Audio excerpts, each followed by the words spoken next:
ప్రభువు మీతో నుండనగాక. పునీత లూకా వ్రాసిన శుభవార్తలు అనే భాగము.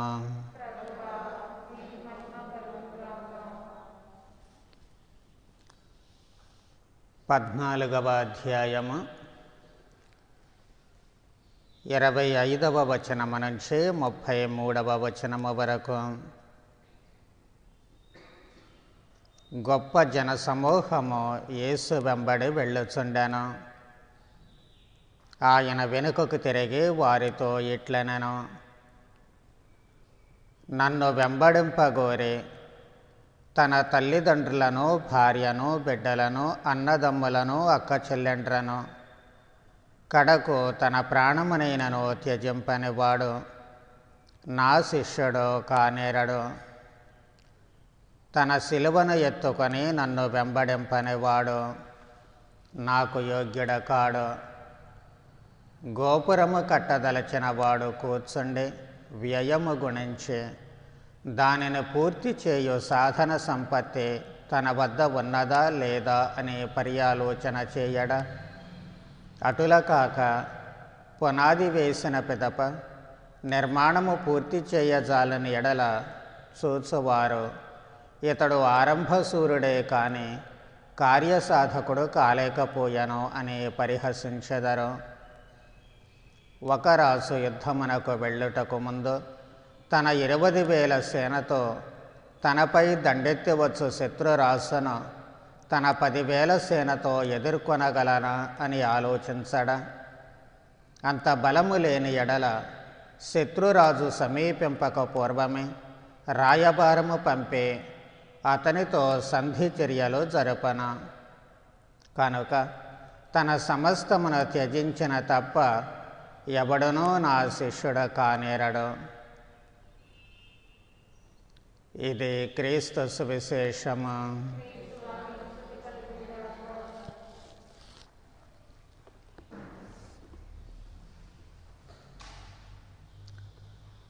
ప్రభువుని అనుసరించాలి అనుకున్నటువంటి మనిషి, ప్రభుని శిష్యుడిగా ఉండాలి అనుకున్నటువంటి మనిషి తన సమస్తాన్ని త్యజించాలి, ఈ లోకాన్ని త్యజించాలి అన్నటువంటి భావాన్ని ప్రభువు చాలా స్పష్టంగా చెబుతూ ఉన్నారు.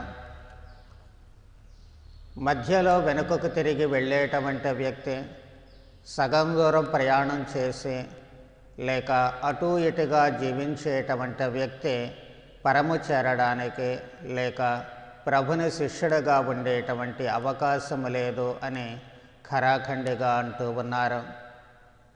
ఎవరైనా సరే ఏదైనా భవనం నిర్మించాలి అనుకున్నప్పుడు ముందు తన దగ్గర ఎంత సొమ్ము ఉంది, దానికి ఎంత ఖర్చు అవుతుంది అనేది గణాంకాలు వేసుకుంటూ ఉంటారు. దాన్ని మోపుకోగలను అన్నటువంటి ధైర్యం ఉంటేనే మొదలు పెడతారు, లేకపోతే ఎందుకు వచ్చిన గొడవలే అని వదిలేస్తూ ఉంటారు. కాబట్టి ప్రభువు అంటూ ఉన్నారు, ప్రతి వ్యక్తి కూడా తను ప్రారంభించేటువంటి పని, తాను చేసేటువంటి పనిని తాను పూర్తి చేయగలడా లేదా అని బేరీజు వేసుకోవాలి. బేరీజు వేసుకుని మొదలు పెడితే ఏమవుతూ ఉంటుంది? పట్టుదల పెరుగుతూ ఉంటుంది, సాధించాలి అనేటువంటి కోరిక పుడుతూ ఉంటుంది. ఆ కోరిక పట్టుదల రెండూ ఏకమైనప్పుడు ఎలాంటి క్లిష్ట పరిస్థితులలోనైనా సరే తాను అనుకున్నటువంటిది సాధించడానికి అవకాశము కలుగుతూ ఉంటుంది. అలా అనుకున్నటువంటిది సాధించినటువంటి వ్యక్తులలో ఒకరు ఈనాడు మనము కొనియాడుతూ ఉన్నటువంటి పునీత శిలువ యోహాను గారు. ఈ శిలువ యోహాను గారు 16వ శతాబ్దములో స్పెయిన్ దేశంలో జన్మించినటువంటి ఈయన తండ్రి సహజంగానే ఓ సంపన్న కుటుంబానికి చెందినటువంటి వాడు. అయితే తన తండ్రికి ఇష్టము లేకుండా తనకంటే తక్కువ స్థాయిలో ఉన్నటువంటి ఓ అమ్మాయిని ఇష్టపడి పెళ్లి చేసుకున్నటువంటి సందర్భములో తండ్రి ఆయనను విడనాడుతూ ఉంటాడు. తన ఆస్తిలో చిల్లిగవ్వ కూడా ఇవ్వకుండా బయటికి పంపేస్తూ ఉంటాడు. ఆ పరిస్థితులలో ఏం చేయాలో దిక్కుతోచనటువంటి ఆయన స్పెయిన్లోనే ఒక నేత కార్మికుడిగా స్థిరపడుతూ ఉన్నాడు. కష్టమైనా సరే తన పనిని కొనసాగించుకుంటూ కుటుంబాన్ని పోషిస్తూ ఉన్నాడు. ఇంతటి కటిక పేదరికములో జన్మించినటువంటి పునీత సిలువ యోహాను గారు విద్యను అభ్యసించడము కూడా కష్టమవుతూ ఉంటుంది. ఏదో వీధి బడిలో చేరి 4 అక్షరాలు నేర్చుకుందామని ప్రయత్నం చేసిన అది కూడా అందనంతగానే మిగిలిపోతూ ఉంది. కుటుంబానికి ఆసరాగా ఉండడం కోసము చివరకు ఆయన ఒక హాస్పిటల్లో పనిచేయాల్సినటువంటి అవసరము ఏర్పడుతుంది.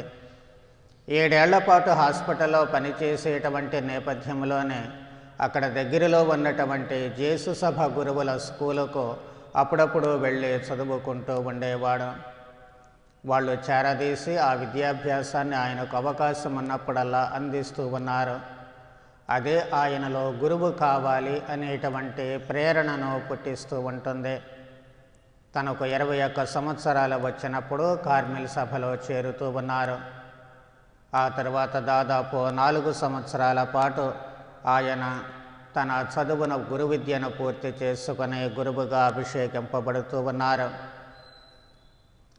అదే సమయంలో జీవించినటువంటి పునీత అవిలాపురి తెరేసమ్మ గారితో ఈ యోహాను గారికి పరిచయం ఏర్పడుతుంది. దాదాపుగా వీళ్ళ అభిప్రాయాలు ఒకటిగా కలుస్తూ ఉన్నాయి, ఆలోచనలు ఒకటిగా కలుస్తూ ఉన్నాయి. అదే అసలు సిస్సులైనటువంటి విరక్తత్వాన్ని పాటించడము. ఈ లోకములో జీవించేటువంటి మనము ఈ లోకపు వస్తువులపై వ్యామోహం పెంచుకోకూడదు, కానీ వాటిని విడనాడేటువంటి స్వభావము త్యాగ నిరతి కావాలి అనేది వీళ్ళ అభిప్రాయము. అందుకే కార్మెలు సభల అమ్మగారులకు ఆమె సంస్కరణను ప్రారంభిస్తే ఆమె సలహాను అనుసరించి ఇక్కడ యోహాను గారు కూడా ఈ పురుషుల కార్మెల్ సభను సంస్కరించడం మొదలుపెట్టారు. అయితే అది చాలా వివాదాలకు దారితీసింది. చివరకు ఆ సభకు జనరల్గా ఉండేటువంటి అపుస్తోలిక్ నున్షియో అంటే రాయబారి, స్పెయిన్ రాయబారి, పాపుగారి దూత జోక్యం చేసుకోవాల్సినటువంటి అవసరము, ఈయనకు విరుద్ధంగా ఆర్డర్స్ కూడా పాస్ చేసేటువంటి సందర్భము కలుగుతూ ఉంటుంది. సందు దొరికిందే తడవుగా ఉన్నటువంటి సహగురువులందరూ కూడా ఆయన్ని బంధించారు, జైల్లో పడేశారు. అంటే ఒక చీకటి గుహలో ఆయన్ను బంధిస్తూ ఉన్నారు.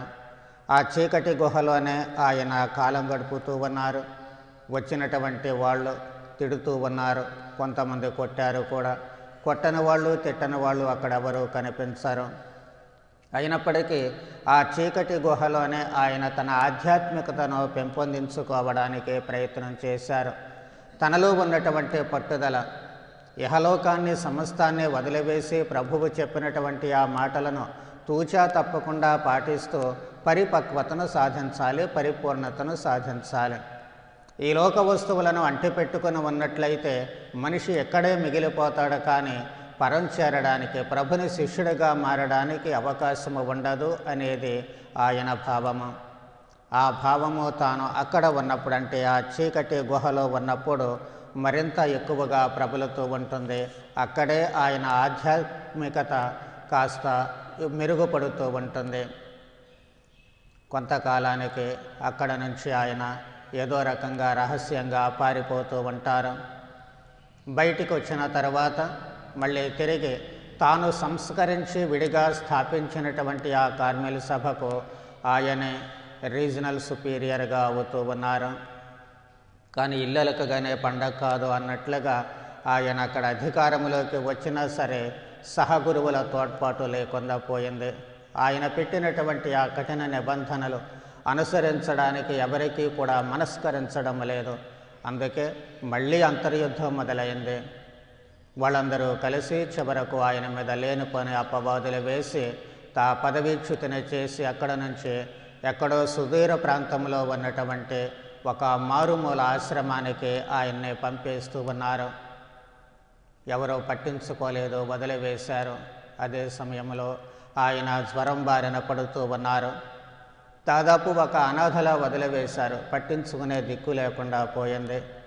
ఆ సందర్భంలోనే ఆ బాధతోనే చివరకు ఆయన ఆ అపార్థాల మధ్య, అవమానాల మధ్య తన తుది శ్వాస విడుస్తూ ఉన్నారు. ఆయన చనిపోయే నాటిక వయస్సు 49 సంవత్సరాలు. ఆయన జీవిత అనుభవము, ఆయన పొందినటువంటి మానసికమైనటువంటి అనుభవము, ఆధ్యాత్మిక అనుభవాన్ని జోడించి చాలా గొప్ప రచనలు చేస్తూ ఉన్నారు. వాటిల్లో అతి ముఖ్యమైనటువంటివి ascent of the mount Carmel, అంటే కార్మెలు పర్వతాన్ని ఎక్కడము. కార్మెలు పర్వతం అంటే దేవుని పర్వతం కాబట్టి మనిషి ఆ దేవుని వద్దకు ఎలా వెళ్ళాలి అనేటువంటి భావాలను దాంట్లో పొందుపరుస్తూ ఉన్నారు. ఆయన రచనలోకి తలమానికమైనటువంటి రచన the dark night of the soul, ఆత్మ యొక్క చీకటి రాత్రి. ఇది తన స్వీయ అనుభవం అంతా కూడా రంగారించి అక్కడ అంటే ఈ లోకముల విరక్తత్వముతో జీవించేటువంటి మనిషికి ఏ విధమైనటువంటి ఆత్మ ఎలాంటి కష్ట నష్టాల మధ్య వెళుతూ ఉంటుంది అనేది చాలా స్పష్టంగా చెప్తూ ఉన్నారు. తద్వారా పరిపూర్ణత సాధించవచ్చు. చీకటి రాత్రి అయినప్పటికీ కూడా తిరిగి ఉదయం ఎలా వస్తూ ఉంటుందో అలాగే ఆత్మ కూడా అక్కడ ప్రయాణం చేస్తే దైవ దర్శనాన్ని పొందుతూ ఉంటుంది, దైవత్వముతో ఏకమవుతుంది అన్నటువంటి భావాలు స్పష్టంగా మనకు కనిపిస్తూ ఉంటాయి. అలాగే స్పిరిచువల్ క్యాంటికల్ అనేటువంటిది the living flame of love. ఇవి ఆయన ప్రముఖమైనటువంటి కొన్ని రచనలు. కొంతకాలం పాటు వీటిలో భావాన్ని శ్రీసభ కూడా అంగీకరించాల, బ్యాన్ చేస్తూ ఉన్నారు. కానీ ఆ తర్వాత దాంట్లో ఉన్నటువంటి ఆధ్యాత్మికతను గమనించినటువంటి పాపుగారు తిరిగి వాటిని వెలికి తీసి శ్రీసభకు అందుబాటులో ఉండేటట్లు చేస్తూ ఉన్నారు. ఆయన రచనలలో కానీ, ఆయన జీవితంలో కానీ, ఆయన భావాలలో కానీ ఉండేటువంటి భావము ఒకే ఒకటే. అది యహలోక వస్తువులపై విసర్జన లేక త్యజింపు, విరక్తత్వ భావము. ఏది ఎన్నుకున్నా, ఏది క్లిష్టతరమో దాన్ని ఎన్నుకోవాలి, ఏది కష్టంతో కూడుకుందో దాన్నే ఎన్నుకునే సాధించాలి. అది ఆయన పట్టుదల, ఆయన మనస్తత్వము. దానితో ఆయన జీవించారు. అందరికీ కూడా దాన్నే ఆయన చెబుతూ ఉన్నారు. అలాగే ఆధ్యాత్మికంగా కూడా ఏది కూడా మన స్వాధీనంలో ఉంచుకోకూడదు, తద్వారా అన్నీ మన స్వాధీనంలోనికే వస్తాయి అనే సూత్రాన్ని ఆయన పాటిస్తూ ఉంటారు. మనకు అవసరం లేదు అని ఎప్పుడైతే మనం వదిలేస్తామో అప్పుడే అన్నీ మన స్వాధీనంలోకి వస్తాయి, మనకు అందుబాటులో ఉంటాయి అనేటువంటిది ఆయన నమ్ముతూ ఉన్నారు. చివరిగా ఆయన చెప్పేటువంటి మాట ఒకటే, ఏదైనా సరే విశ్వాసము ద్వారా మాత్రమే, కేవలము విశ్వాసము ద్వారా మాత్రమే ఈ ఆత్మ దేవునిలో ఐక్యమవుతూ ఉంది. ఆయన భావాల సారాంశము అదే. విశ్వాసము ద్వారా ఆత్మ దేవునితో ఐక్యమవుతూ ఉంటుంది. ఆ విశ్వాసము ద్వారా మాత్రమే అది ఉంటే ఈ త్యాగనిరతి అనేటువంటిది వస్తుంది. త్యాగనిరతి ఉంటే అసలు సిస్సులైనటువంటి విరక్తత్వ భావము ఉంటుంది. అప్పుడు ఈ లోకములో జీవించేటువంటి మనుషులు ఈ లోకాన్ని విసర్జించి త్యాగనిరతితో క్రీస్తు కోసము ప్రభు అన్నట్లు అన్నీ వదిలివేస్తే తప్ప నా శిష్యుడు కానేరరు అన్నారే, దాన్ని అక్షరాలా పాటించడానికి అవకాశం కుదురుతూ ఉంటుంది. అలా పాటించడానికి చిరునామాగా పునీత శిలువ యోహాను గారు మిగులుతూ ఉన్నారు. ఈ రోజున ఆయనను జ్ఞాపకం చేసుకునేటువంటి మనలో కూడా ఆయన మాదిరిగా గురువే కానవసరం లేదు, లేకపోతే అంతగా చేయాల్సినటువంటి అవసరం లేదు. కానీ భావం మాత్రం ఒకటే. దేన్ని కూడా పట్టుకుని వేలాడకూడదు, దానికోసమే అన్నట్లుగా బ్రతకకూడదు. చాలాసార్లు చాలామంది సంపాదించడమే ధ్యేయం అన్నట్లుగా సంపాదిస్తూ ఉంటారు, తినడమే ధ్యేయం అన్నట్లుగా తింటూ ఉంటారు, ఆనందించడమే లక్ష్యము అన్నట్లుగా దాంట్లో మునిగిపోతూ ఉంటారు. ఇలా ఎప్పుడైతే మనిషి ఒక విషయానికి అటాచ్ అయిపోతూ ఉంటాడో లేక ఒక విషయానికి ఎడిక్ట్ అయిపోతూ ఉంటాడో మిగిలినటువంటి వాటిని పట్టించుకునేటువంటి సమయము ఉండదు, ఆలోచన ఉండదు. ఫలితంగా తన జీవితము అస్తవ్యస్తము పాలయ్యేటువంటి ప్రమాదం ఏర్పడుతూ ఉంటుంది. ఏది ఎంతవరకు వినియోగించుకోవాలో అంతవరకే మనము వినియోగించుకోవాలి తప్ప ఎప్పుడూ కూడా మనము వాటి కోసమే అన్నట్లుగా జీవించకూడదు. ఆయన జీవితము అన్నిటినీ కూడా వదిలివేసేటువంటి స్వభావాన్ని చూపిస్తే అది నేర్పే పాఠము మనకు వివిధ రకాల అంతస్తులో ఉన్నటువంటి ఎవరైనా సరే ఏది ఎంతవరకో అంతవరకే. అంతకు మించి వాటికి అతుక్కుపోయినట్లయితే అక్కడ నుంచి బయటపడము, మిగిలినటువంటివన్నీ కూడా పోగొట్టుకుంటాము. జీవితము అస్తవ్యస్తంగా మారేటువంటి ప్రమాదము ఏర్పడుతూ ఉంటుంది.